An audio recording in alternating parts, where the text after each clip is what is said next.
What are some notable coasters that have gone from trash to gold? Let's take a look at the most improved roller coasters right here on Theme Park Crazy.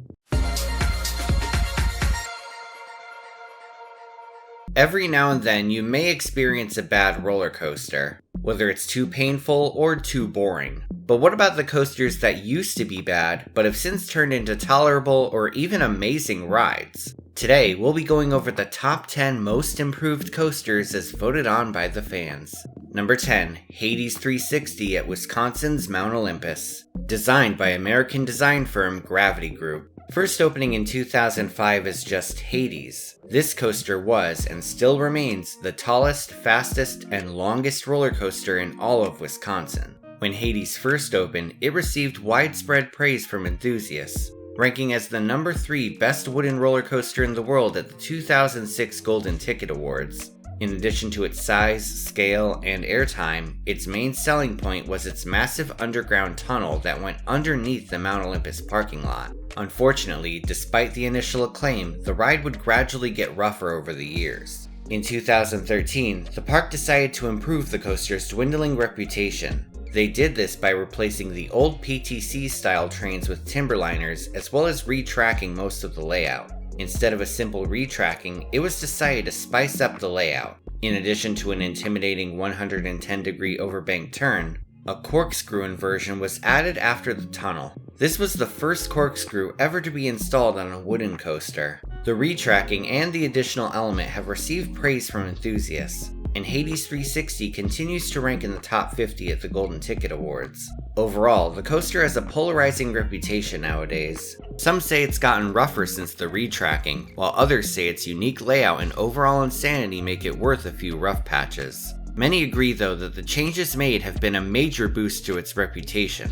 And seriously, that drop into the tunnel looks absolutely epic. It certainly is a unique coaster, and that alone makes it worth checking out. Number 9, Blue Hawk at Six Flags Over Georgia, built by Dutch manufacturer Vekoma. Surprisingly, this coaster got its start not in Georgia, but on the Jersey Shore. First opening at Kamikaze at New Jersey's Conco's Party Pier, this ride only operated there for 3 seasons. In 1991, it was sold to Six Flags Over Georgia, where it would be reopened as Ninja. The coaster received a new color scheme and was placed mostly over a small pond. Despite its appealing location and promising layout though, the ride experience was marred by intense roughness. Riders often found their heads bouncing side to side on the restraints, and some considered it to be one of the worst roller coasters out there. By 2015, the coaster had gotten an extremely negative reputation, which likely prompted Six Flags to make some changes to it. For the 2016 season, park officials announced a major makeover for the attraction.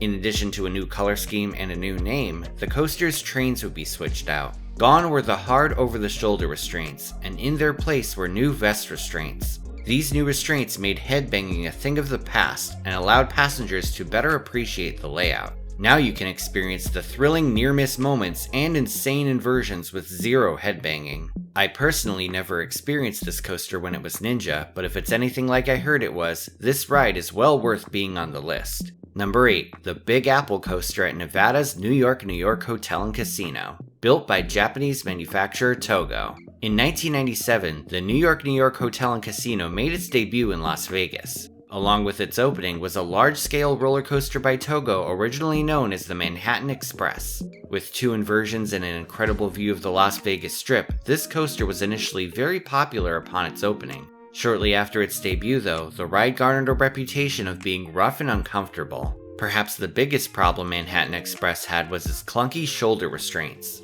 These had to be manually adjusted for each passenger and were oftentimes too tight and too restrictive. Plus, passengers frequently found their heads and necks being smacked around on them due to the rough track. This was made even worse if you weren't in the front row, since you couldn't really see the track in front of you, and were unable to brace for what elements were coming next. Even if you were in the front, the shoulder pads limited your upper body movement. As time went on, hotel officials, as well as American manufacturer Premier Rides, have made several attempts to improve the coaster. A smoother braking system was added in 1999, new trains were installed in 2006, and VR was added in 2018. However, the shoulder pads and lack of visibility still persisted.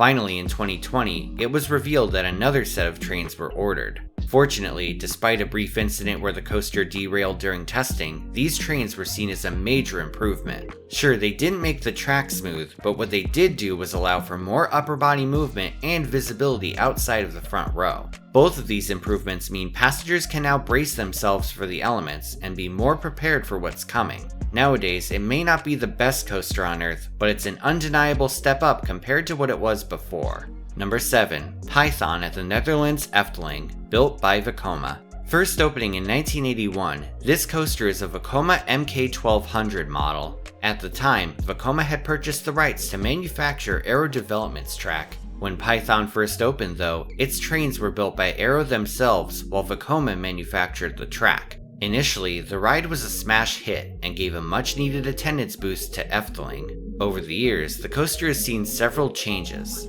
First, the original Aero trains were replaced with faster ones made by Vekoma in 1996. Then in 2005, a new set of trains from fellow Dutch manufacturer Kumbach were ordered. These trains were said to be substantially worse than the old Vekoma ones, and were almost involved in a terrifying accident. Just 2 years after they were installed, the trains actually rolled forwards as guests were being evacuated at the top of the lift hill. Even worse, the restraints were unlocked, and passengers still on board had to scramble to buckle themselves in. Thankfully, nobody was seriously injured. And besides that, these trains were considered uncomfortable and unreliable anyway. After a few more years of these Kumbach trains, the coaster was given all new Vekoma trains, this time with Blue Hawk's vest restraints. These were already a massive step up, but in 2017, things got even better for the coaster. After years of the steel aging, it was decided to retrack most of the coaster, with some help from Belgian manufacturer CSM. This new track is said to be insanely smooth, with some even criticizing it for being too smooth. The inversions are pure butter now, and the coaster still endures as a classic thrill ride. Between the new Vekoma trains and the new track, this ride has certainly evolved for the better, and more people than ever can now enjoy this ride with less concerns about pain. Number 6. Icebreaker at Florida's SeaWorld Orlando, built by Premier Rides. When this coaster was originally announced, it was intended to be a family-focused launch coaster. As such, the height requirement was first stated to be 48 inches. Upon its opening in 2022 though, the coaster ran into a problem that directly impacted this requirement. The coaster's trains, first shown off at the 2019 IAAPA Expo, had a comfort collar system to go along with their lap bars. One intent of the comfort collars was to make guests with lower intensity thresholds more comfortable when experiencing inversions. However, they also had the proposed benefit of reducing the need for seatbelts. Without having to check seatbelts, the comfort collars were meant to improve throughput and reduce wait times. Since Icebreaker had no inversions, the comfort collars were entirely meant to increase throughput. On the other hand, these collars presented another issue entirely. When small children attempted to ride, they sometimes hit their heads on the latching devices. So in an effort to avoid injuries, officials decided to change the height limit to 54 inches. This seriously complicated the ride's image as a family coaster, putting it in the same ballpark as the more extreme thrill rides. The comfort collars were derided by enthusiasts, with some saying they felt restrictive and interfered with the layout's airtime. Sure, the comfort collars made dispatches more efficient, but what was the point if they limited the ride's audience? By all means, they really did more harm than good. Fortunately, officials were quick to respond to guest feedback, and just recently, the coaster's comfort collars were removed. Since then, many have praised the ride experience as an enormous improvement. This YouTube user was especially ecstatic about it. Oh yeah, no comfort collars, woo! No comfort collars! Oh yeah! No, I feel much better!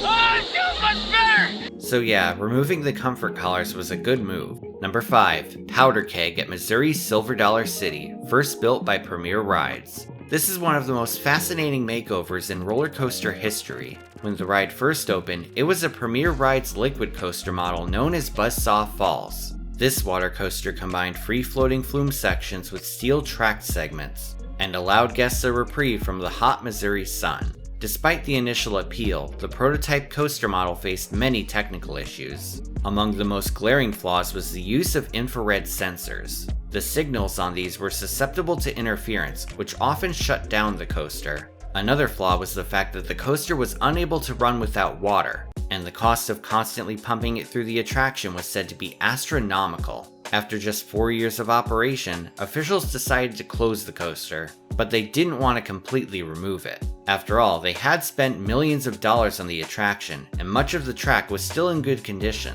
As a result, officials made the unorthodox decision to reuse some of the track while drastically changing the ride experience. For this makeover, American manufacturer S&S was brought on board.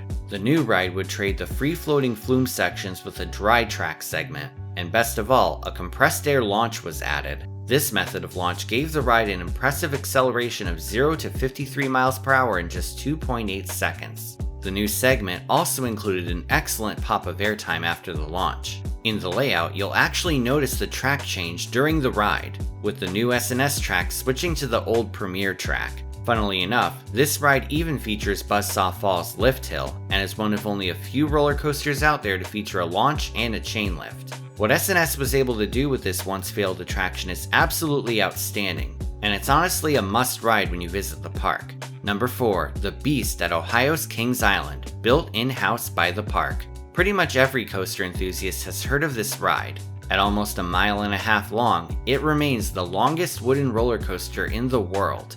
Its long, winding layout through the trees, thrilling tunnels, and unbeatable night ride makes it one of the most acclaimed roller coasters ever built. Still though, in recent years, some riders have pointed out how some portions have gotten a bit too rough. Many had argued that while the coaster is still a classic, a retracking would allow it to live up to its full potential. At the end of the 2021 season, Kings Island officials decided to give their star coaster a major retracking.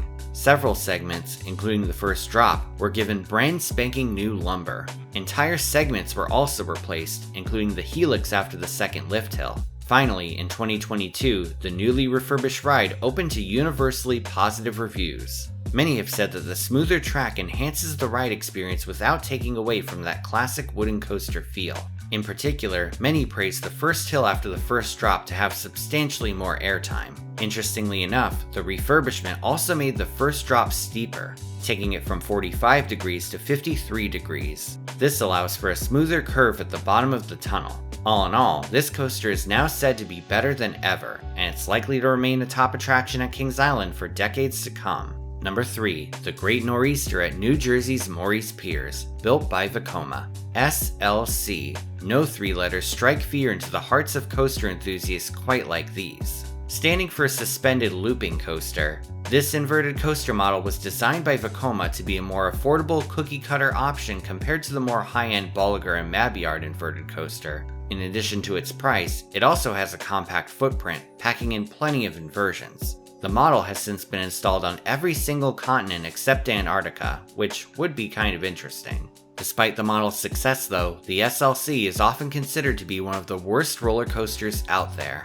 The original bulky over-the-shoulder restraints and brutally rough track have caused numerous headaches over the years. Fortunately, Vekoma later revealed a new train design for their SLCs. Much like the previously mentioned trains on Blue Hawk and Python, these vehicles feature vest restraints in place of the awful over-the-shoulder ones. In 2008, these trains were installed on the Great Nor'easter at Maurice Piers. These trains did improve the ride with less headbanging, but the track itself was still pretty rough. So for the 2017 season, the ride was given a major retracking. Maurice Piers even went as far as to promote this retracking with a series of ads saying the coaster is smooth enough for your grandmother. They even premiered the retracked ride with a granny opening where actual grandmothers took the inaugural ride on it. Also, park owner Jack Morey dressed up as a grandmother, sporting coral blue No. 2 semi-gloss lipstick. Reviews for the retracking were immensely positive, and many consider it to be the best SLC on Earth. I personally got to ride a while back, and I definitely agree. Maurice Piers, kudos to you. Number 2, GhostRider at California's Knott's Berry Farm, built by American manufacturer Custom Coasters International, or CCI for short. Just like the Beast, this ride is often considered to be one of the greatest wooden roller coasters of all time, but it wasn't always seen that way. First conceived in the early 90s, CCI allegedly won a bidding war to build the proposed attraction. Construction was extremely efficient, with the ride opening over 2 months ahead of schedule. However, CCI was said to have cut costs in order to meet the budget they promised Knott's. This is something they did on multiple other coasters. As a result, many of their attractions, while large in scale, were typically not really built to last. This was the case for GhostRider, as while it opened as a smooth, crowd-pleasing ride, it didn't age well. The layout itself was packed with not only numerous airtime moments, but impressive laterals as well. So it really irked passengers when the ride's increasing roughness got in the way of enjoying them. The roughness was due to the trains putting too much stress on the structure.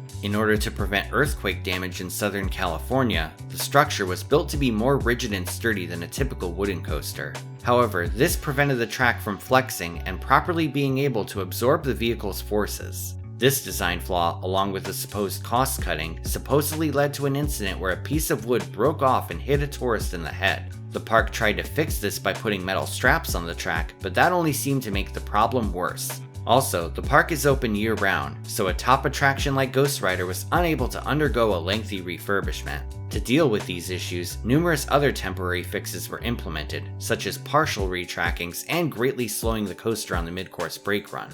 None of these really worked though, and soon enough, guest reception got so bad, Knott's was like, you know what? Fudge it, and decided to give the ride a complete retracking.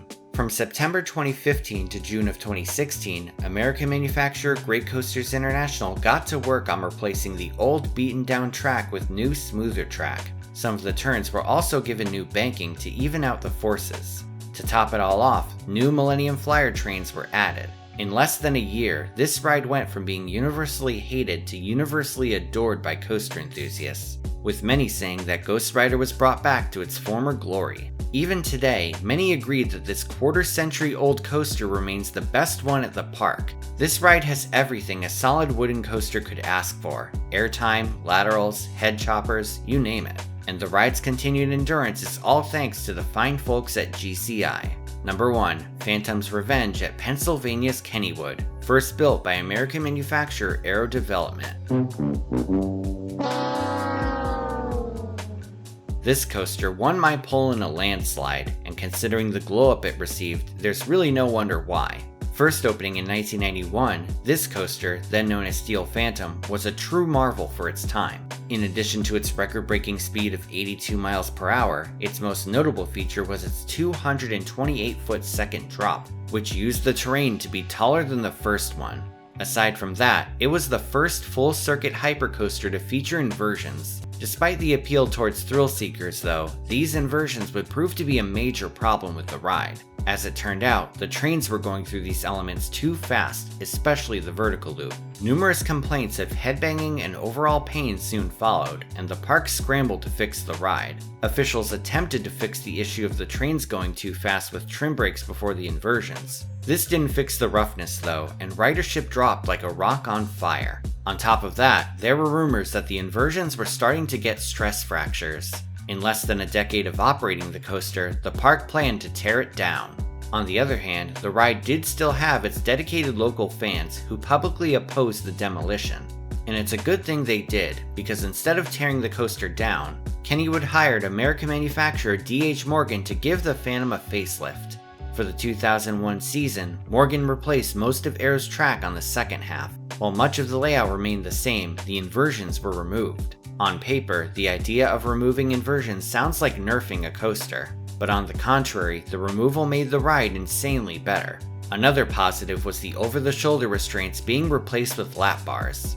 After reopening as Phantom's Revenge, the ride was met with near unanimous acclaim. The smoother track allowed for more comfort, the lack of trim brakes made the pacing better, and the lack of inversions put more focus on the coaster's forces and airtime.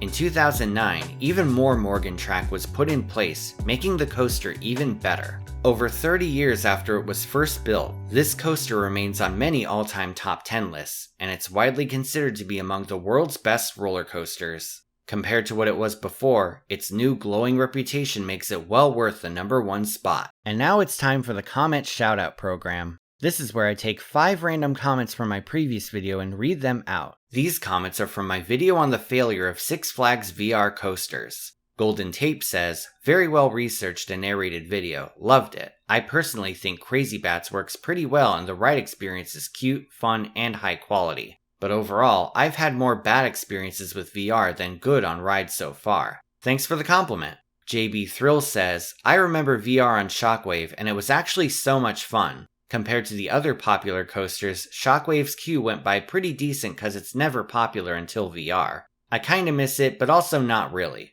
Gavin says, this is really cool. I have always wanted to ride a virtual reality roller coaster. I never knew Iron Dragon at Cedar Point, my favorite park by the way I'm going this year again, used to have VR. Love your videos, keep up with the good work. Thanks Gavin. Pete Buckner says, I've also been on a VR coaster. It was great fun. When I went to ride it again, my headset malfunctioned so I didn't get to experience it again. And Alex George says, VR on a coaster does sound like a bad idea, but at least a coaster in VR does sound more exciting to my taste. If you want to see your words in my next video, leave a comment down below and it may be selected. Please note though that inflammatory or spam comments will not be read. Thank you all so much, and if you want to support me on Patreon, you can do so once again at the link in the description. Thanks for watching everyone. Feel free to like, share, and subscribe. You can follow me on social media on Twitter, Instagram, and Facebook, or you can check out my website at themeparkcrazy.com. And I'm on TikTok. This is Theme Park Crazy, and I'll see you all next time.